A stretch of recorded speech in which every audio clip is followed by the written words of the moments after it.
What is up, y'all? Shana Tova. Happy spiritual new year.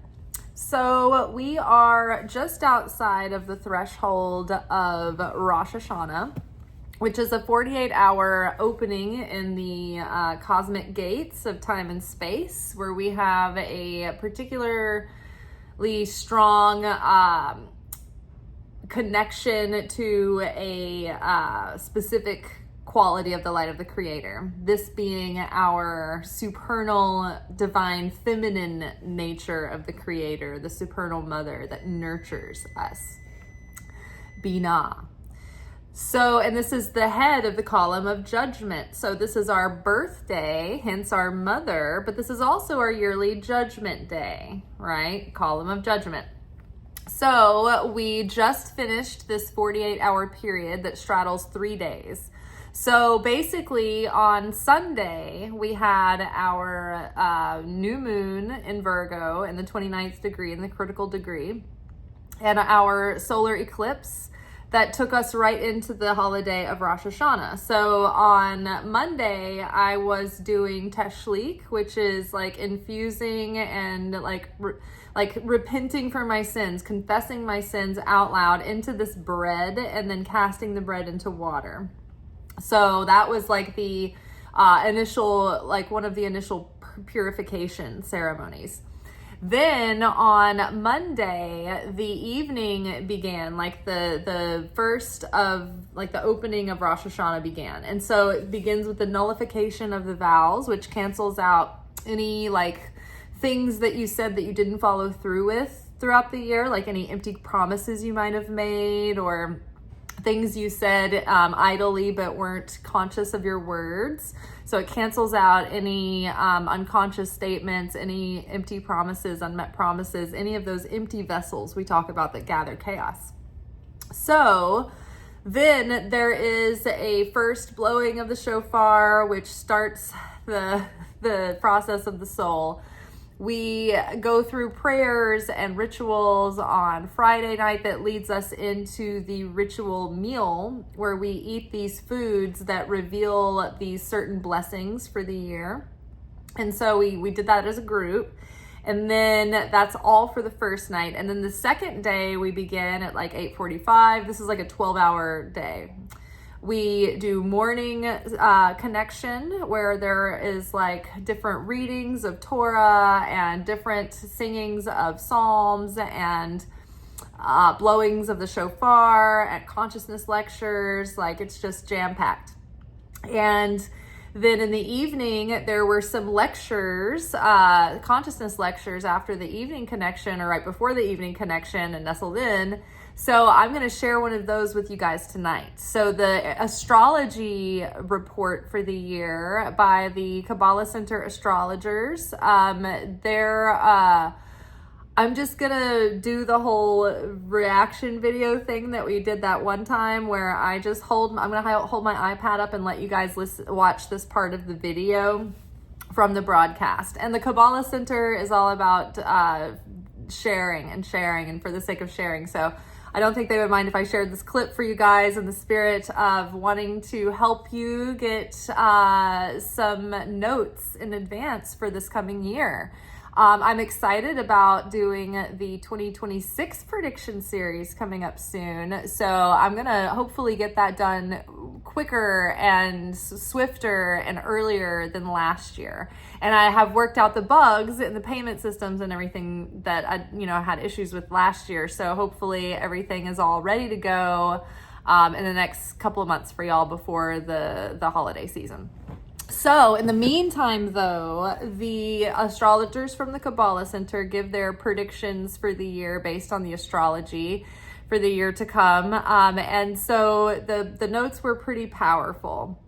There were actually some other lectures that struck me with insights about some of our things from Gospel of Philip. So I was going to do this video tonight, but I'm kind of spent. So that's what the video we're gonna do tomorrow night is another pass on a couple of the portions from the Gospel of Philip, and I'm excited about that. But tonight we're gonna watch the astrological report together. Just general notes from this year's Rosh Hashana. In past years, I always live stream it from home, and so I'm always at home trying to follow along with everything, and there's like a teleprompter that has like all the scanning and everything, and sometimes the person might get off sync with what's going on, or they might skip to the wrong slide, and so sometimes that's chaotic. And then there are a lot of people there, and they're coming from all over the world, from all different countries of the world. So there are people talking, and it gets loud, and sometimes it's very distracting. And so I remember thinking last year was the first year that people had been really like solemn and serious, where they were like, okay, we've got to like be focused. But this year, you could have heard a pin drop. I've never seen this group of people. There were more people there than ever. And they were more focused, more quiet, more like centered, more unified in the consciousness than ever. And so even the teleprompter was like in sync and on time and made less mistakes this year. And the sound didn't cut in and out. Sometimes the connection with the stream is interrupted and on and off and on and off. And it's also interesting because they have to rent a space to hold the number of people that show up for this event. It's huge production. So they end up getting a huge ballroom, and there's only a couple of places in New York where they can rent a space that can fit everybody. And so this year they were in a different venue than they've ever been. And it was this like huge space with like these the windows, the walls were just all windows, and so there's never that much natural light in the space, and this much visibility to the outside and to the natural sky. So they're going to make a reference to that. And also, they're going to make a reference to the shofar blowing, how it was like somehow lighter this year, and in other years it's been like more heavier. And so what they're saying is there's two things. In past years, I noticed that once we came to the blowing of the shofar, it felt like it took days, and it was heavy, and it was like there was so much tears and so much heaviness and so much feeling of guilt, like personal guilt, or not guilt really, that's the wrong word, but personal, like, I've got to solve my own problems. It's all about me. I'm lost in my own thing. And this year it was so focused on the whole world, right? It was like no one was there asking for themselves. It was just like, you could tell that everyone was there. It was just like they were so determined to reveal light in the world and bring love into the world and goodness and peace on earth. And so it was so interesting. And so when the time came for the blowing of the shofar, like in previous years, like I was saying, once the shofar starts blowing, it takes hours. And so sometimes it feels like hours. Like if you've ever been on a canoe trip and you're all excited, and especially it's worse when it's a day trip, because when you're on like a camping trip, you settle in, you're going to be doing this for a couple of days. But when you're on a day trip and you're on a canoe trip, then you're on a timeline in your mind, and so you don't get really settled into the river, or it takes a while, and you're thinking like, oh, how long is this going to possibly take this day? And so you have less patience with the river. And so you kind of, the novelty wears off. Once you get in, you get settled, you're in it. The novelty wears off. You start to feel uncomfortable. Your back starts to hurt. And you're like, wow, okay, we must be like halfway through the day. And you're like, wow, it's been 45 minutes. Like we have the whole rest of the day ahead of us. So that's what it feels like sometimes during the blowing of the shofar, because there are several sets of blowings. In each set of blowings, there's sets within the sets, and there's lots of combinations of blowings, and it takes all day. And then there's prayers and recitations and all kinds of things between the blowings, and you have to like have consciousness lectures between the blowings, so you know what you're breaking, like the things and that are the issues that are being addressed in the blowing. So it's like the opponent is taking you to court, and these are the charges that humankind is being faced with. And so it's like each blowing, we're trying to eradicate that particular brand of evil and darkness in the world and within ourselves. So So it usually feels like it takes forever. It feels like really heavy. This year, it wasn't so self-centered. It was very, like, each person is doing their own personal connection, but the vibe felt very global, you know, praying for everyone. And the horn blowing itself in past years, sometimes there's not a good, oh, that was my speaker.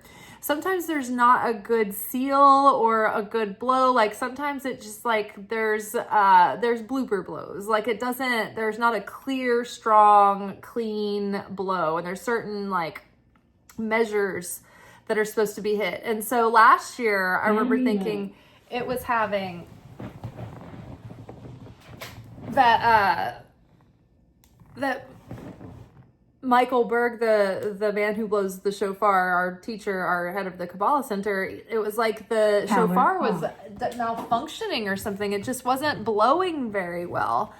And he ended up saying at some point during it, he was like, oh my gosh, like I got here, there was a bunch of like chaos. I didn't get to use my own shofar. This is not my shofar. And I was like, he was like, I was so scared this is exactly what's going to happen. And he's like, but now this is happening. I'm like, this is exactly how it's supposed to happen. And I don't know. So it was like, last year there was all these complications. And this year it was like the blowing of the shofar had never been so clear.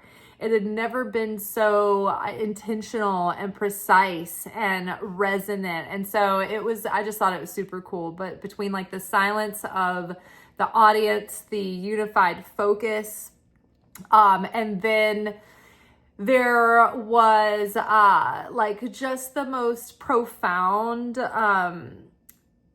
stories that were told that were just so hopeful, and the perfect questions were being answered and asked, and I don't know, it was just so great. So I thought it was a really, really, really great Rosh Hashana. And the moments that I did peek into social media to check in on the events of the world, it was just so intense and crazy. And so I didn't really look into any of the news because I wanted to stay in that focus of just in the prayer without having the vibration of the dread or the sadness come over me. I wanted to stay in that space, in that clear space, and hold the space for the world. So that was great. And then so let's get into this. So this is, you're going to be watching the astrological predictions for the year to come. And these are the astrologers for the Kabbalah Center. So I'm just going to hold this like this and we're going to watch it together.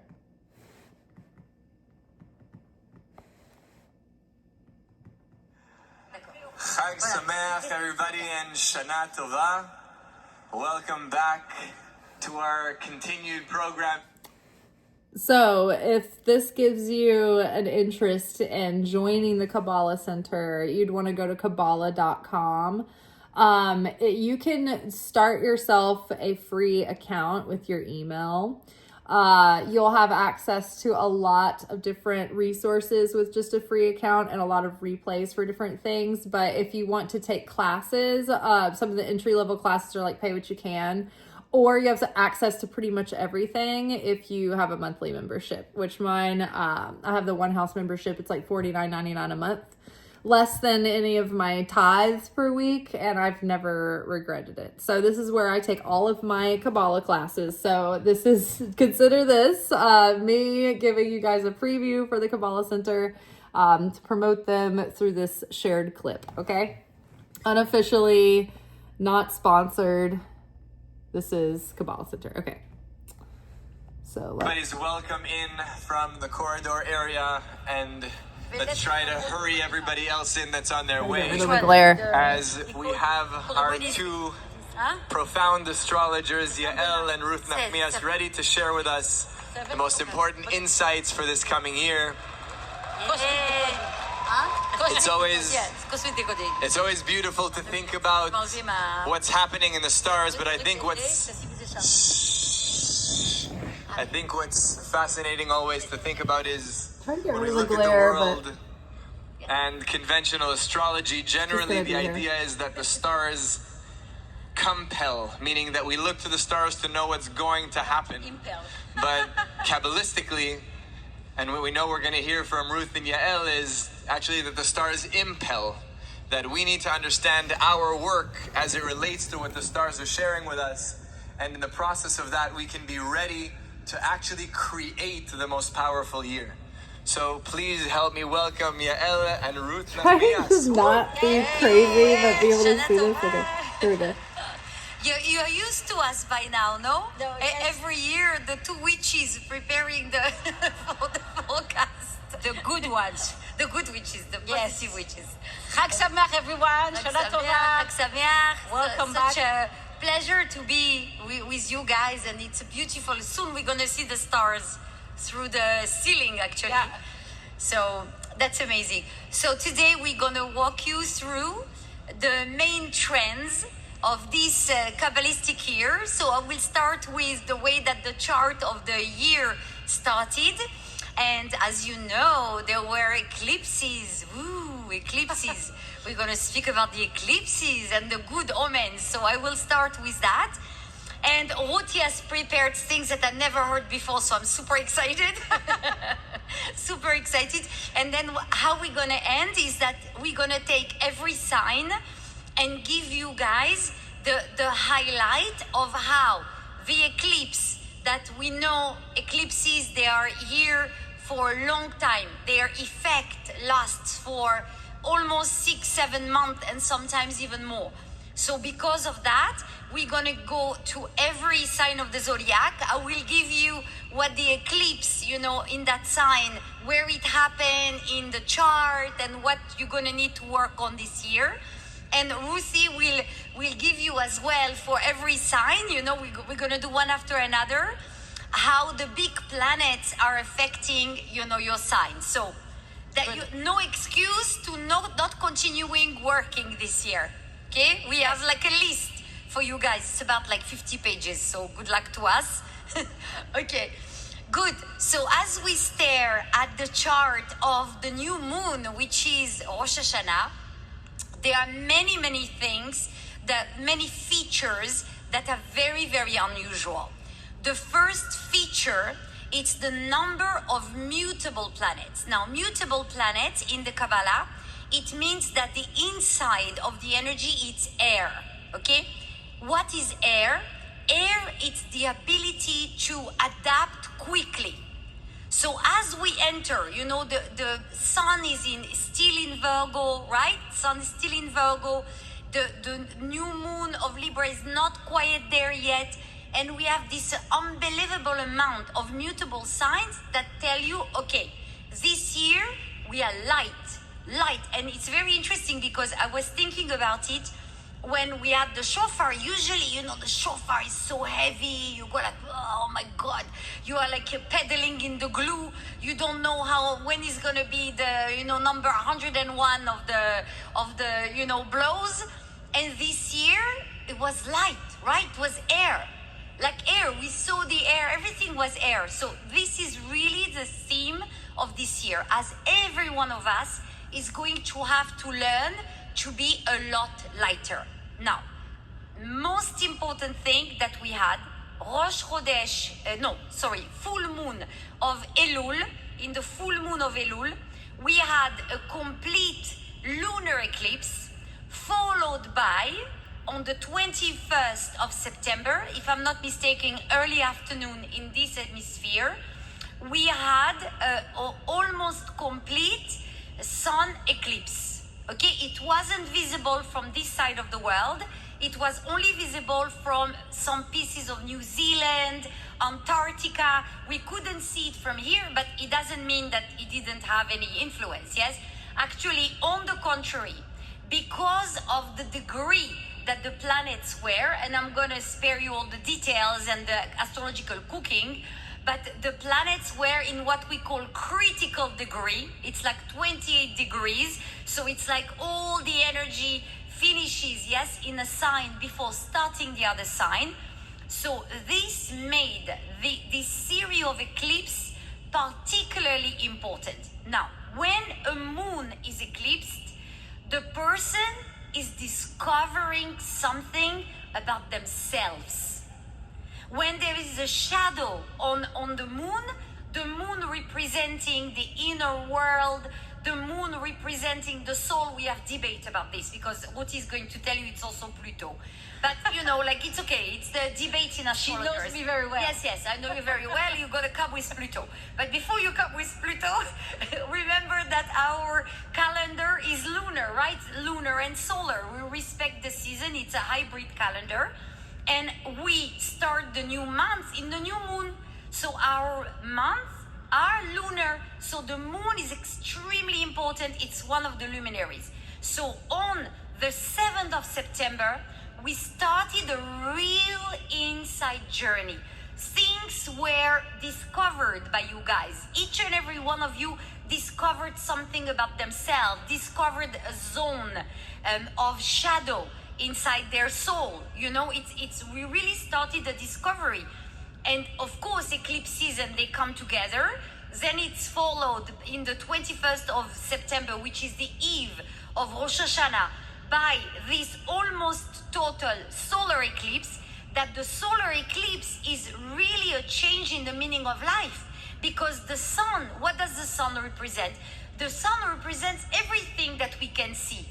The sun is going to represent your ideal. It's going to represent, really, what do I want to do when I grow up, yeah? What's going to be my meaning of life? And you heard that theme. Yes, we didn't speak to anybody, by the way. It's very funny how all the cosmos sends the same messages to everyone, The meaning of life. Yes, it was yesterday's class of lecture of Monica. Yes, the meaning of life that we're all looking for. So this eclipse of the sun puts us face to face with our meaning of life. Am I in the right route? Do I need to change everything, gamble? Maybe yes. Maybe the answer is yes. Some of you are going to find that, maybe it's time in my life. That's it. I did whatever I needed to do. And now I'm going to take a chance. That's eclipse. Eclipse you completely out of your comfort zone. And it's always season of eclipse. It's an end and a beginning.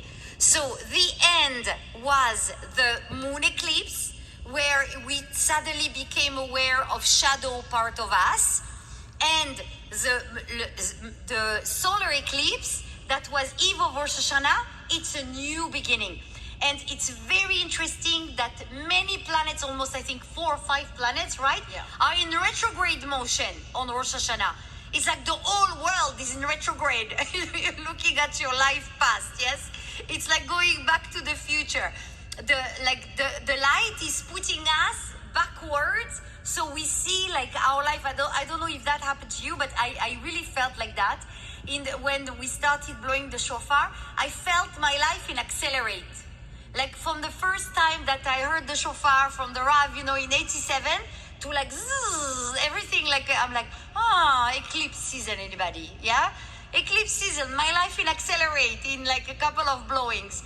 And I'm sure that somewhere along the line, it happened to all of you, okay? Now, with eclipses, always, we have to think about change of leaderships. And we are going to talk about it. Yes, Ruth is going to concentrate on that. When there are eclipses, you are not going to concentrate on that? Yes, you said Saturn and Jupiter. Saturn and Jupiter. Yeah, she's going to concentrate on that. Don't worry. She doesn't know yet, but we know she is. Okay. Because it's the 2 great players Ruth is going to share with us. It's Saturn and Jupiter that are going to play very strongly. Yes. And these two, as you heard us say, yes, that Jupiter and Saturn, that Saturn and Neptune are going to be in exact conjunction in February, and that we announced already on all the roofs, guys, there's going to be new leaders. It's in time of eclipses, it's the king is dead, long live the king. Remember that sentence? That's the sentence. The king is dead, long live the king. So it's a new rulership in every way, and for all of us, what does it mean? That you need to be the ruler of your own life. You can no longer rely on leaderships. You are just butting in really quick. So leading up to Rosh Hashana, what have we been talking about? The fact that like we need to be our own sovereign. We need to be the leader of our own lives. That we can't look to outside institutions or archetypal father to fix it for us anymore. We have to take that leadership. Even when, approaching the traditional church, the institution of the church, it's like you can't just trust someone to give you an untainted message all the time, There's great churches. There are churches that are just whatever. And then there are churches that have, malign viewpoints, right? So we can't necessarily, look to someone else to give us the gospel, because from the very beginning it was fought over and argued for. And I mean, not only just debated over the content, but fought over for control, right? So again, they're illustrating this point. They also, I don't know if they've talked about it yet or it's coming up, but they talk about it like the last couple of years being bridge years. That's another thing that we've been talking about here already, and that we've been kind of preparing for this shift as well. So they are kind of going back and talking about that. And also one more point that I want to point out that they have made was that the air, the mutable signs, the adaptability in the beginning, that is another message that we've had coming up so much lately over the past, couple of months, I'd say, is the emphasis on adaptability and the ability to be your own leader, to trust your own connection to God and not look to someone outside of you. And to follow your own moral compass, and not to look to somebody to tell you what to think or how to feel, or what to. Each and every one of you, the leader of your own life. You are the director, you are the cameraman, you are the script writer.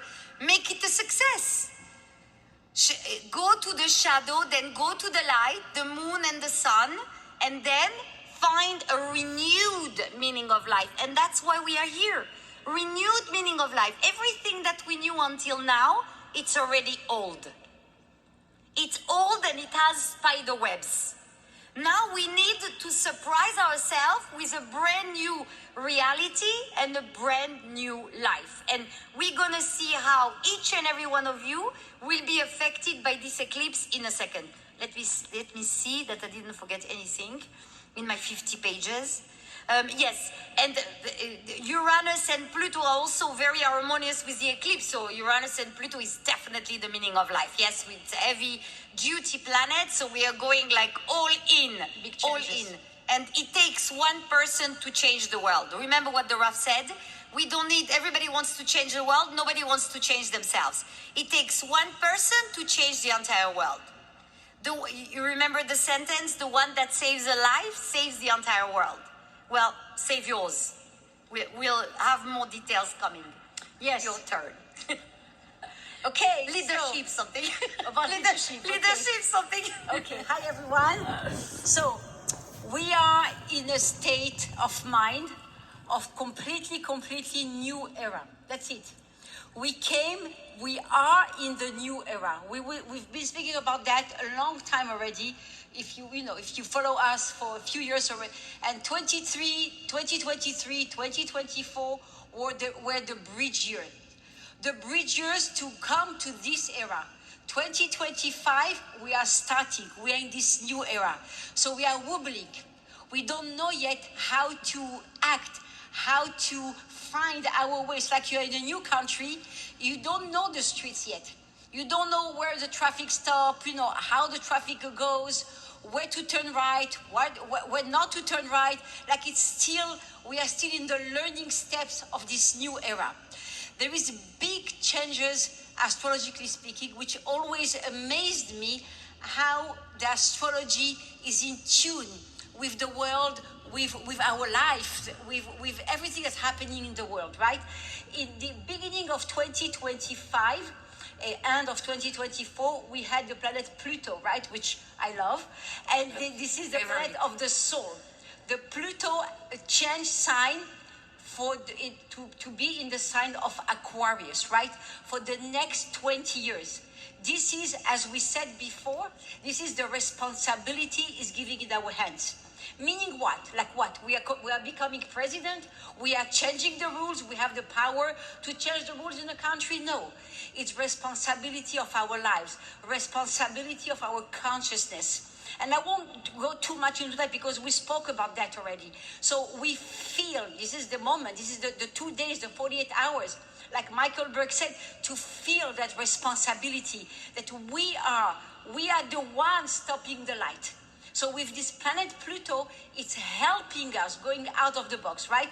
That's the first change that happened in 2025. The second change is the planet Neptune that moves into the sign of Aries. Neptune was in the sign of Pisces for 13 years.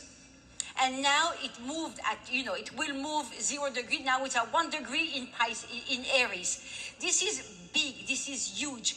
Aries is the leader, is the head, is the first sign of the zodiac. The planet Neptune, which is one of the big planets, entering that sign, changing all the games in life, changing all the rules in life. And Neptune will be conjunct Saturn at 0 degree Aries, like Yael mentioned, in February 2026. This conjunction at 0 degree Aries, which is the beginning of the zodiac, didn't happen for the last 330 years. So this is a new era. This is a big moment in history. It means a restart button. That's it. We're finishing the cycle of 330 years, and we're starting a new cycle of 330 years. The next time that Saturn and Neptune will conjunct at 0 degree Aries, it will be in 330 years. And don't get me wrong, Saturn and Neptune conjunct every 36 years in different signs. And in history, I don't want to go into all the detail because we will stay here until tomorrow. But in history, every time happens something. But in the sign of Aries, and at this very critical degree of the zodiac, 0 degree, it didn't happen for the last 320 years. So you can imagine how big and how important this moment is in our life. And more important, we are here to plant the seed of that. So Neptune entered Aries in 2025. Now, on March 30th, Neptune changed sign to Aries. On May 30, the planet Saturn left Pisces and entered Aries. And now Saturn is retrograde in Pisces back, but we will see that in a few minutes. So again, those big changes. Remember, Saturn is a planet of karma. It's to awaken all what we didn't finish to correct, didn't finish to close in our karma, the thoughts, the people, the situation, to help us finishing and entering a new path. That's it, finish. And the fifth planet that changed during this time is the planet Uranus. On July 7, the planet Uranus changed for Gemini, entered the sign of Gemini. Uranus is in charge, for those of you who know the planet Uranus, is in charge of all the technology, AI, cosmos, universe. The Uranus is the ruler of Aquarius, out of the box things. Uranus entered Gemini for the next 7 years. You will see throughout the next 7 years, of course it's graduate, throughout the next 7 years, the world changing completely. The way how we are, the way how we see the world now, it will not be at all the world in 7 years. Just as close as 7 years. And this is the starting of the process. That's why this Rosh Hashana is so important. Because like Michael and Monica said, I don't know if you saw the video before Rosh Hashana, this is a binary year. This is a year when there will be or judgment or light. There is no middle. There is no gray zone or pink zone. It's or we go on the right or we go on the left. Or we ride the wave on top of it or we are under the wave. So this is very big. It's the first time astrologers are speaking that is the first time in 500 years that amount of big planet change sign the same year. Can you imagine? Pluto has a cycle of 248 years. Saturn has a cycle of 3 years. Neptune has a cycle of 100 and something, 60 years, something like this. And all of them. And 84. Uranus 84, is yes. And Uranus is 84 years. All of them change sign the same year. It's big. It's huge. It's like mind blowing to understand that and to see that this is we are living a historical moment in astrology and in the world. And we can see there is a very big upgrade in our mind, in our consciousness. We can do it. Whatever you want, whatever your dreams are, we can do it. It's possible. But on the same time, there is also a completely denial and a completely dark moment. It's us, like Michael and Monica said beautifully, we choose. Or we stop the light, or we say to the light, yes, come. I want to change. I am ready. I'm surrendering to the light, and I'm ready for all the changes. Now, just quickly, there is a very important aspect beside all that with the planet Saturn and Jupiter. Those, my friends, are big players in the zodiac.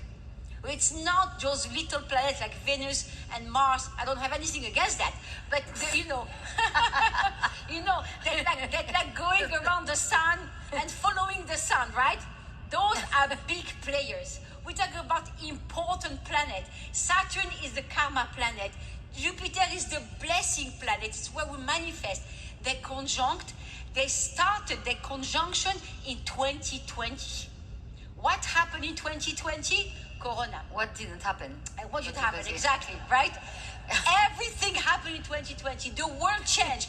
The way how we saw the world, like we said, there was life before 2020 and life after 2020. It's when this Saturn and Jupiter conjunct. Now they continue the dance in the zodiac, in the cosmos, in the universe, right? In November. So please remember those dates because this is big players. This planet are about the law will change, laws will change, borders will change, the structures will change, leaders will change. This is all about Saturn and Neptune, all about acceleration of the process. Whatever happened in the karma, Jupiter will accelerate it and will fix it and will move on. In November 2025, now in a month's time, they will make a positive aspect. Saturn will be at 25 degree Pisces because it's retrograde in Pisces, and Jupiter will be at 25 degree Cancer. Same degree. It's big.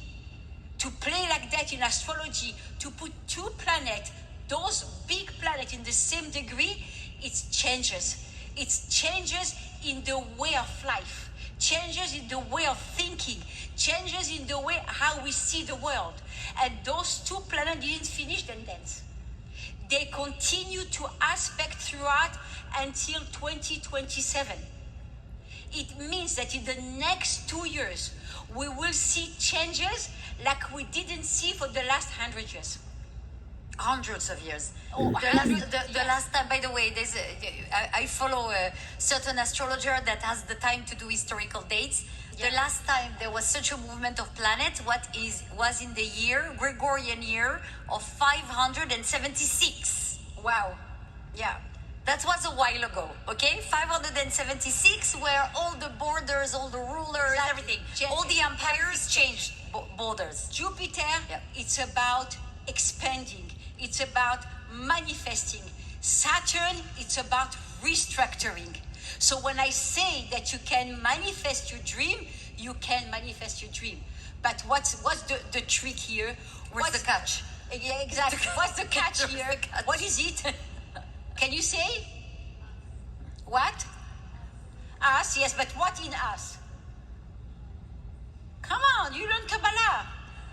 Consciousness. What is about Kabbalah? It's all about consciousness. Where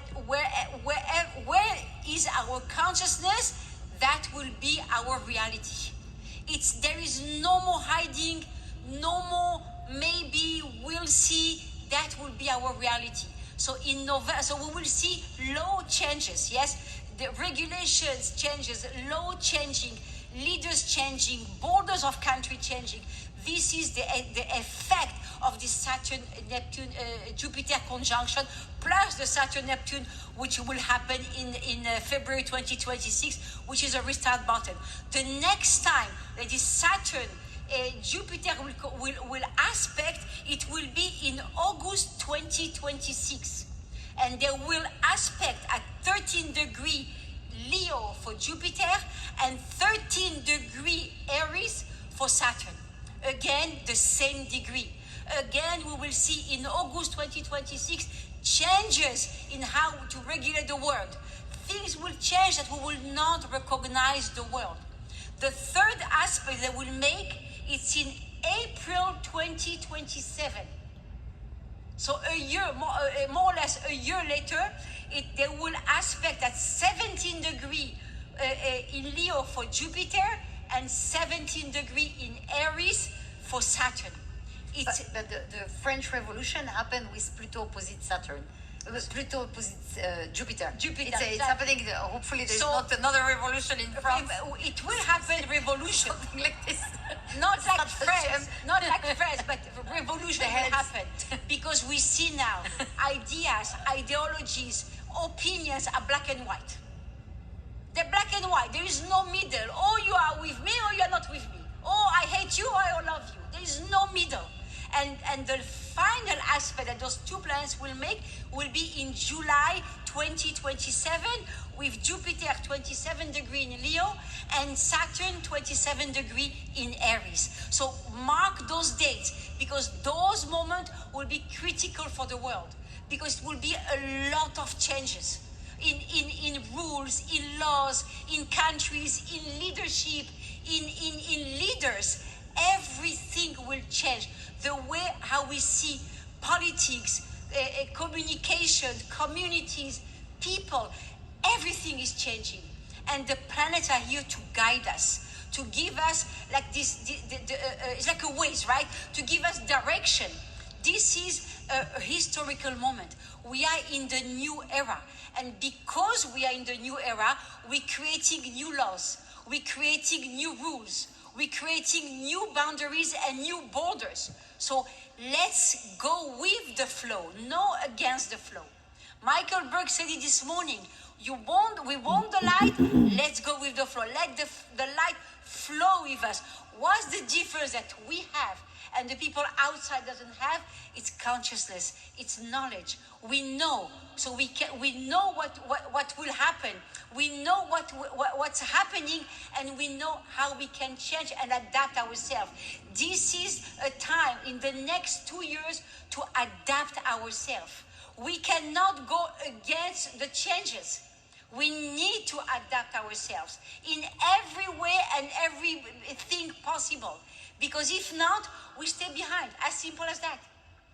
We stay behind and we are not part of that flow of energy that will, with Uranus in Gemini, it's like we will see things out of the box. I spoke to one of my friends, student from Dubai. She told me there is a new thing in Dubai. They want to build a hotel hanging from space.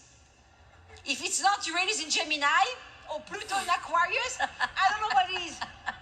Hanging from space, like the cable hanging from an asteroid, and with the cable and the hotel hanging in the air. They really have nothing else to do. They Well, don't know anymore. Like this is another discussion. But just to tell you, this is the things that we will see in the next 7 years. I don't know to who I spoke last week, and I told them, I said, I will not be surprised if I see people flying at the end of the 7 years. This is exactly because time, space, limitation, physical will not be a problem anymore. because there will not be no time, no space, no physical limitation. AI will develop exponentially. The economy will develop. Everything is developing. But the only characteristic I will say is our consciousness, where we want to be. Yes, you can continue now. Cheers. Thank you, Ruthie. Woo! She just put you upside down with a smile. Okay, so I'm going to give you fun dates about the Saturn-Neptune conjunction, quick dates, and then we're going to go into the proper forecast for every sign. So for you to know, when these two met, Saturn and Neptune, 1917, which was what? Bolshevik Revolution, Communist Manifesto. Then we have 52-53 was the Cold War. Then 1989 we had the Berlin Wall falling and the end of apartheid in South Africa.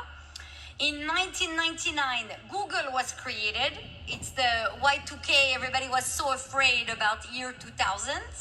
And of course, very impacted. Russia is very impacted by Saturn and Neptune conjunctions. Yeah. I think Putin was born. Yeah, in Saturn. Saturn and Neptune conjunction. You think? I think. Yeah. Yeah, possibly. So 250 it's us, you know, and our calculations. Don't worry. 2015 and 16 we had, you know, Brexit and all this. The story with Brexit. And this year, we are going to see definitely, absolutely new leadership.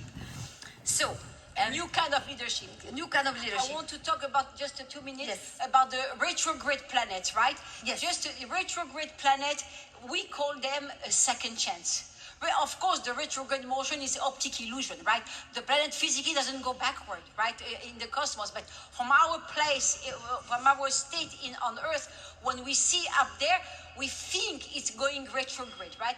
But retrograde motion is second chance. It's meaning going back into the situation, thinking what we've done wrong, how we can correct it again, and then move forward or direct, as we call it in astrology. Not by coincidence, October, November, December, all this end of the year, there is 5 retrograde planets, but big ones. Pluto is going retrograde. Pluto, who entered Aquarius, the big player in the game, going retrograde.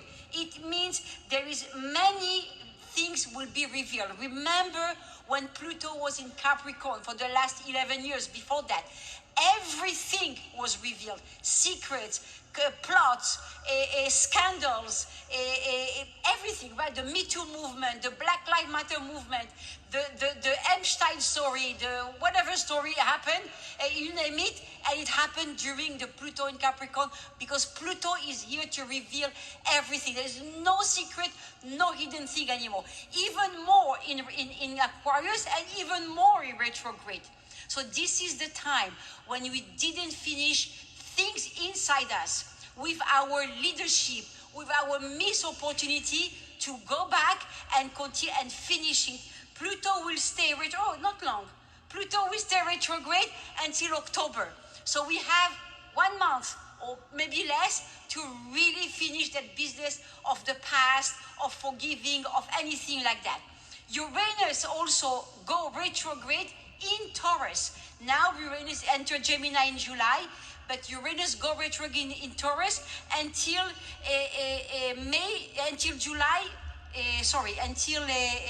I forgot. Yeah, we April, sorry. For this one. Until April, yes, no, I wrote it. Until April 2026. It's in a few months, and again, it will affect the economy. Taurus, it's also about our values, about our own values. Taurus, it's about the ruler is Venus, right? It's about the values, who we are. It's again a second chance. If you didn't do the job before, who we are, the values that we are, standing up for ourselves, creating borders for ourselves, not letting abusive relationship affecting us. And also it will affect the economy, because Taurus is all about the economy, right? The economy, the earth, the borders, and all the the rules and the laws of the country. So it will affect that also. And the third planet, Saturn, going retrograde, is until November 2025. This is the karma planet. Whatever you didn't finish in your karma, this is the moment, this is Rosh Hashana. This is the moment that we can think, okay, what do I want to change? How do what we would like from you to go out from this seminar, but to go out with the consciousness of thinking, I want to be new this year. This year, I don't want at all to be the same as the year before. Not in my action, not in my behavior, not in my talking. Even if I was excellent last year, this year I want to be 10 times more excellent and 10 times better than last year. And this is the moment to because all those retrograde planets open a portal, open a door for us to go back, finish our business, close all the holes on the wall and fill up all the holes and go back and completely new and renewed with energy. And this is a very important moment, and this is the time on Rosh Hashana to plant that seed of changes for countries also. On a mundane level, I don't even how to say it, in other words, but changes will happen in the speed of light. We will see things, empire fallings, empire buildings born. Everything is changing. So get steady in your consciousness. Connect to the light, because the only thing that will stay steady, it's our mind and our consciousness. So hold on tight into that, because we are up to a big ride and the waves are very big. So let's go for it. Yeah, let's go to it. Yes. Okay, about the signs of the zodiac. So Okay, so I'm not going to go into the signs of the zodiac because we're already at 52 minutes, and I'm going to see if I can find this clip from Monica answering a very important question.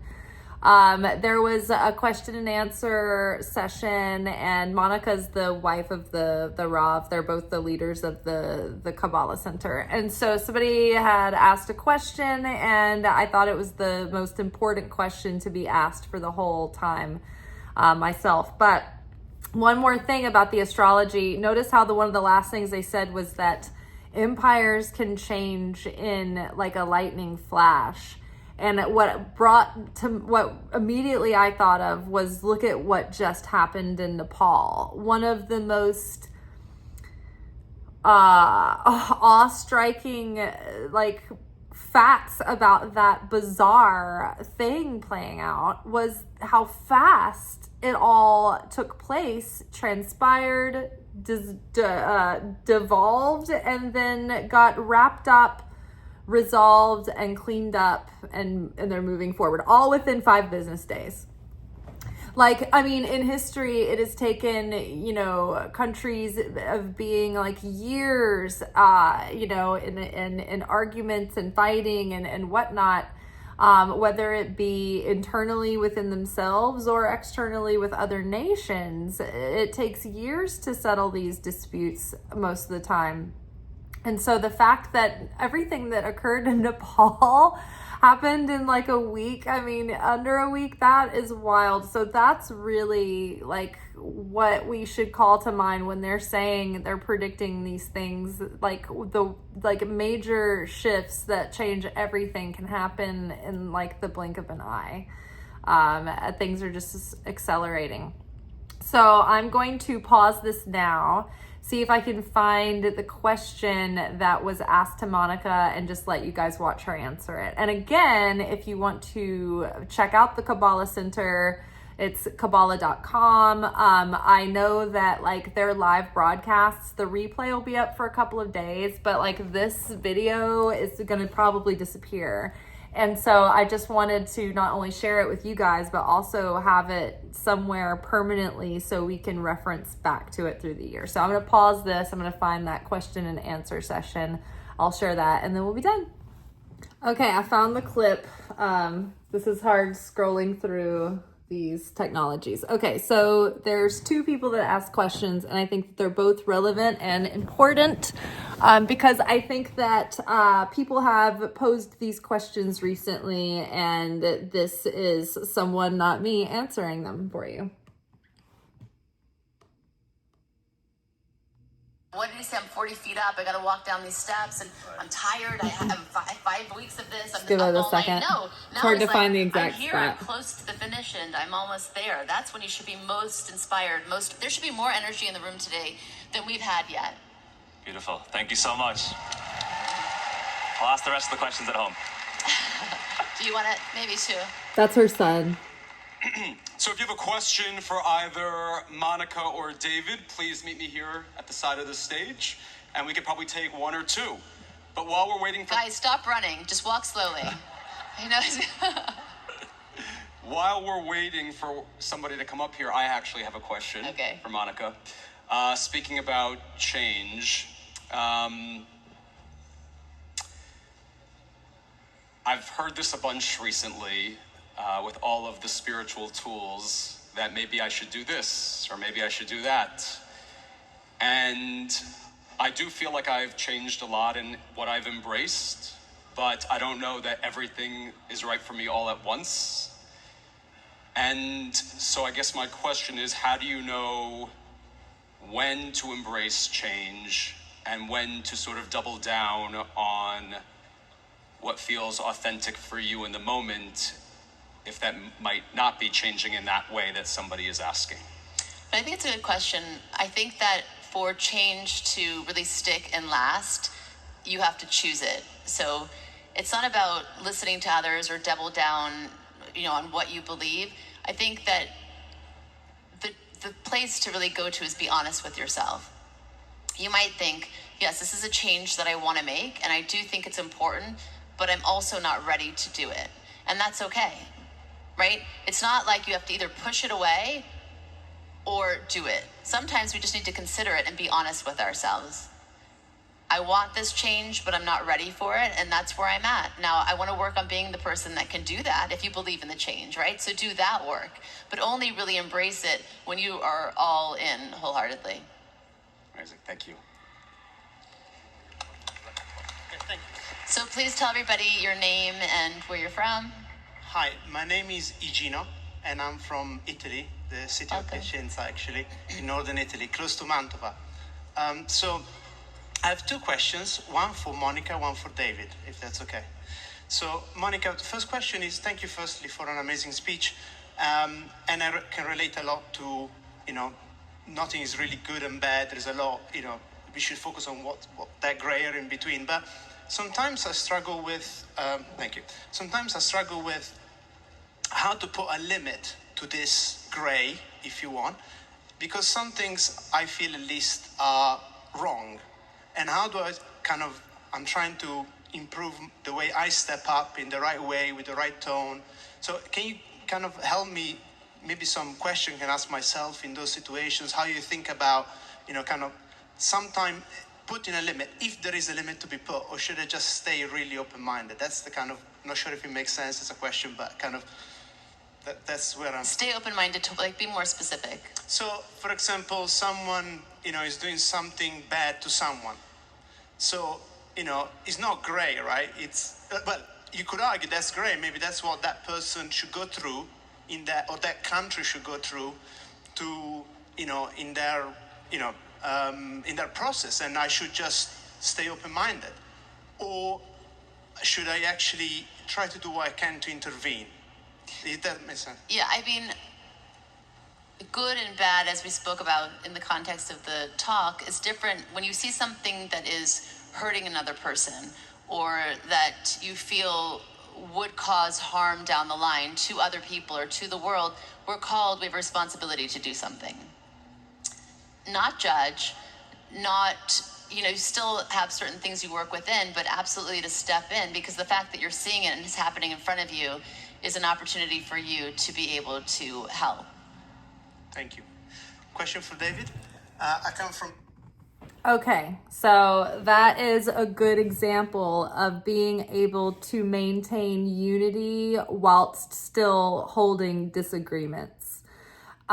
You can see and name if there are things that are clearly wrong that are happening, and speak up about it without judging or wishing harm against a quote unquote enemy or your opposition or something of that nature. So that is just some of the highlights from the event that I thought were helpful and relevant. I thought that the astrological report sounded pretty exciting, but also reminded me of the astrological presentation that I went to see at the beginning of the year. And that one talked about the fact that this year's astrology has not been matched since the beginning of the written word. And the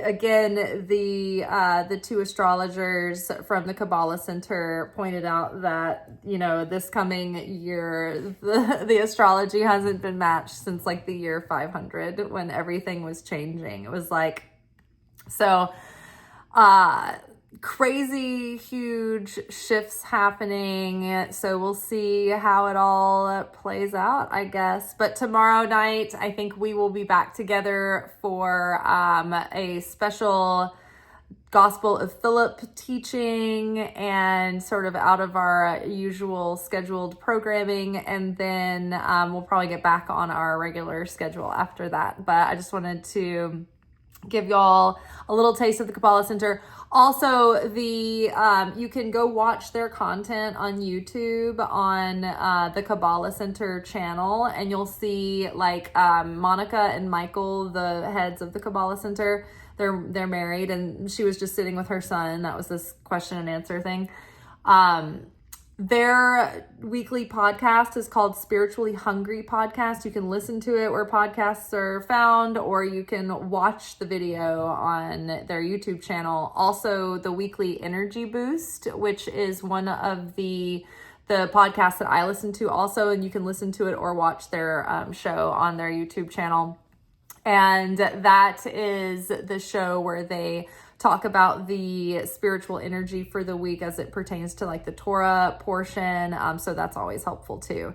And then my other teacher, David Guillaume, that I've shared with you guys before, he was originally a part of the Kabbalah Center before he split off into like a solo thing. So hope y'all enjoyed that, and we'll see you tomorrow. Peace. Shana Tova. Happy Spiritual New Year.